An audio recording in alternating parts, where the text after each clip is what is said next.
Assalamualaikum warahmatullahi wabarakatuh. My name is Mohamad, Syafiq bin Halim, and this will be my video for chapter 13.4.8 constraint. First is constraint. What it is a method used to model certain behaviors inside a game. Then we have six constraints, which is first point-to-point constraint, stiff spring rod constraint.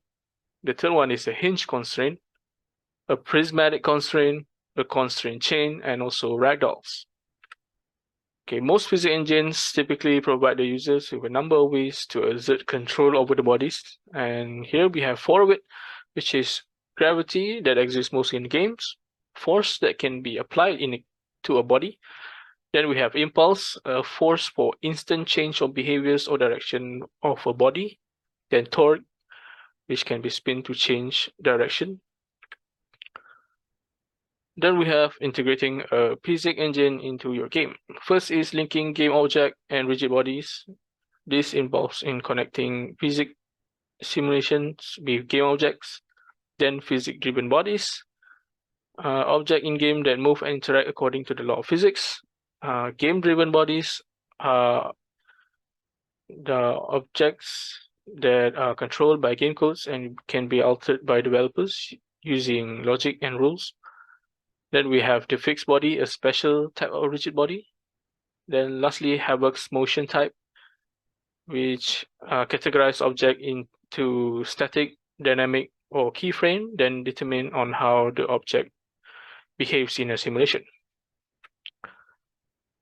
And here we have updating the simulation, which is the step to completely update the physics simulation. There's 7 of it. First is to update the game-driven rigid body, then update the phantoms, followed by update force, apply impulse, and adjust the constraint. Next is to step the simulation and update the physics-driven game object. And sixth step is to query the phantoms, followed by the last step of performing collision cast queries. Last one is to use collision and physics in games. Okay, there's 4 of it. First is the use of simple rigid body game objects. Example, sticks and stones, the objects that can be picked and thrown. Second is use of bullet traces. Example, use of lasers and bullets. These are affected by gravities. Then the creation of grenades that can bounce and be limited by using air drag or manually managed. Then explosion that mimics their sound and created blast effect and also surrounding damages. And that's all for me. Thank you.